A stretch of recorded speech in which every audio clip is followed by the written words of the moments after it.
فاطمہ زہرا کا دیکھو دل دکھانے آ گئے، فاطمہ زہرا کا دیکھو دل دکھانے آ گئے، ان کی کیا اوقات تھی خود ہی بتانے آ گئے۔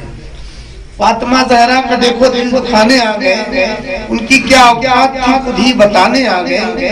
تو بڑھ گئی کتنی جسارت دیکھیے تاریخ میں، باد احمد فاطمہ کا گھر جلانے آ گئے، باد احمد فاطمہ کا گھر جلانے آ گئے۔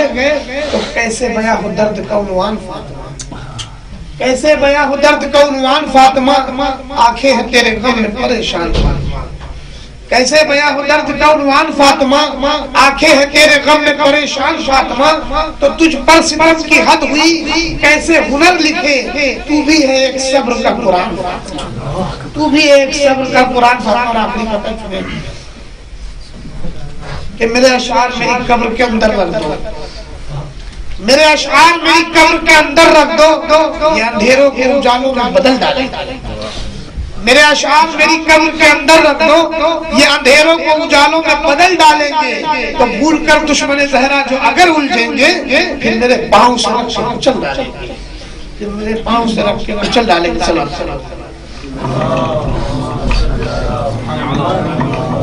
خاندان تطہیر و عصمت پر بآواز بلند صلوات۔ بس ایک جملہ کہتا ہوں، جملے کے سائے میں جملہ کو دعوت دیتا ہوں۔ عزیزان محترم، 1400 سال گزر چکے ہیں، لوگ حج کرنے کے لیے جاتے ہیں، وہاں جا کے اللہ کے گھر کا طواف کرنے کے بعد اگر وہ پتھر کو، حجر اسود کو بوسہ نہ دے تو ان کی حج قبول نہیں ہوتی۔ کیوں بوسہ دیتے ہیں مسلمان جا کے؟ حجر اسود یعنی سیاہ پتھر، سیاہ پتھر کو بوسہ دیتے ہیں تاکہ ہماری حج قبول ہو، ہماری حج ادا ہو، کیونکہ اس کو سلطان الانبیاء چومتے رہے تھے۔ 1400 سال کے بعد آج مسلمان کو وہ پتھر یاد ہے جسے رسول چومتے تھے، اور وہ ہاتھ بھول گئے ہیں جسے رسول کئی بار چومتے تھے۔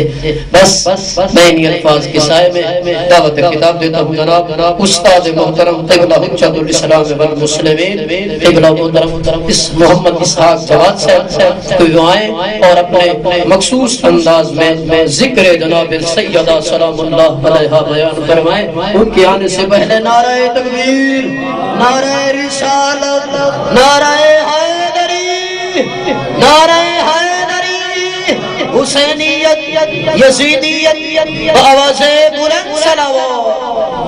جو اب آپ پیچھے تشریف فرما ہے تماس کرتا ہوں آگے آ جائیں، کھڑے تو ویسے بھی ہو چکے تھے، آگے آگے آ جائیں تاکہ آنے والوں بعد میں آنے والوں لوگوں کو تکلیف نہ ہو۔ بآواز بلند صلوات۔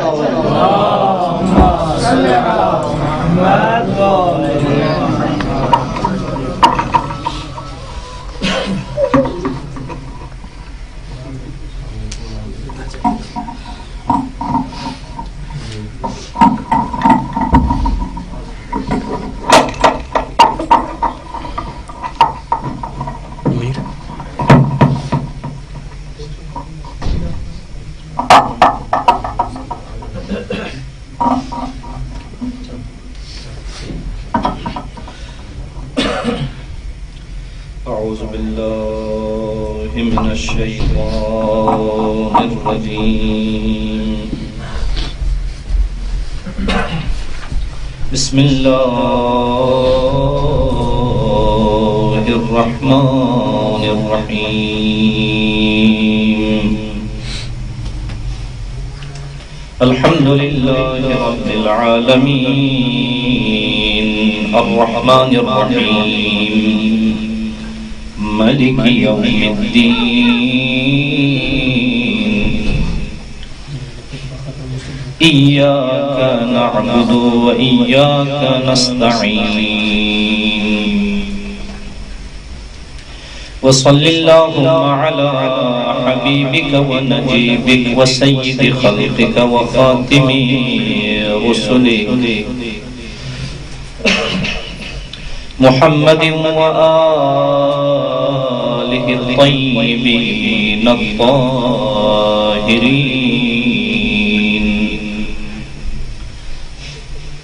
واللعنة الدائمة على أعدائهم أجمعين من يوم عداوتهم إلى لقاء يوم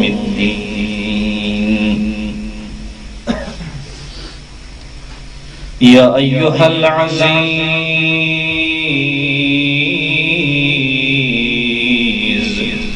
مسنا وأهلنا الضر وجئنا ببضاعة مزجاة فأوف لنا الكيل وتصدق علينا إن الله يجزي المتصدقين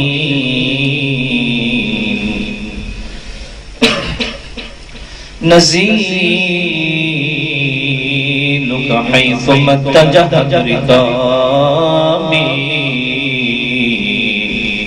وضيفك حيث كنت من البلاد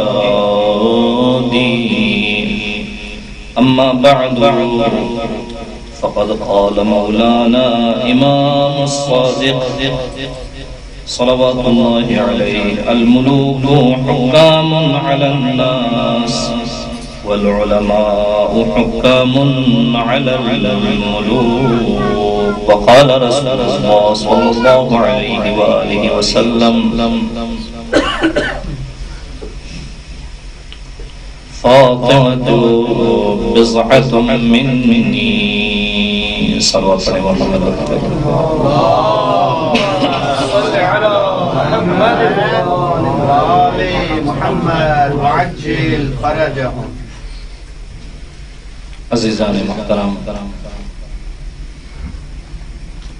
اپنی دعاؤں کی قبولی کے لیے، اس مجلس کی قبولی کے لیے، مریض مومنین کی شفا یابی کے لیے ایک مرتبہ صلوات پڑھیں محمد و اہل بیت محمد پر.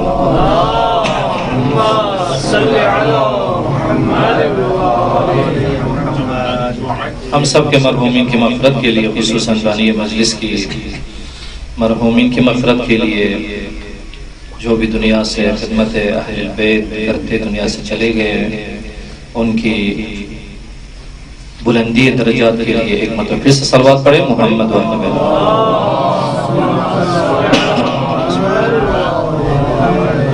دنیا سے خالی ہاتھ نہ جائیں، قبر میں مرتضیٰ کی زیارت اور حشر میں مصطفیٰ کی شفاعت. ایک مرتبہ پھر سے بلند آواز میں صلوات پڑھیں محمد و احمد و احمد.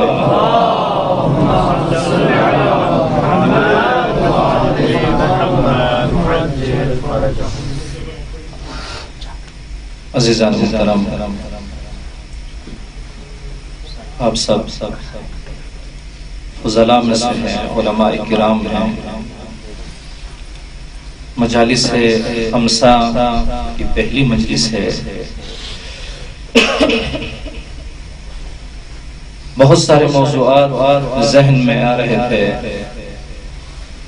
کہ بالآخر کس موضوع پہ آپ کی خدمت میں لب کشائی کی جسارت کروں. سوچ یہ رہا تھا نفسیاتی موضوع پر کہ ایک عنوان خود مشخص کیا تھا. وہ عنوان یہ تھا کہ مرد اپنی بیوی کے سامنے اور بچوں کے سامنے جلدی ضعیف ہو جاتا ہے. لہذا زندگی میں یہ بچوں کی کوشش ہونی چاہیے اور بیوی کی کوشش ہونی چاہیے کہ وہ اپنے شوہر اور بچے اپنے والد کا حال خراب نہ کریں. کسی بھی صورت میں نفسیاتی عنوان سے اس پر کوئی مشکل پیش نہیں آنی چاہیے. لیکن بہر صورت کیونکہ میرے پاس صرف 2 دن ہیں، آج اور کل تو شب شہادت بی بی عالم ہے، لہٰذا کل انشاءاللہ حضرت ہی کے موضوع پر آپ کی خدمت میں عرض کروں گا کچھ ان کے فضائل کے بارے میں، اور جو حضرت بی بی سلام اللہ علیہا کے بارے میں تقریر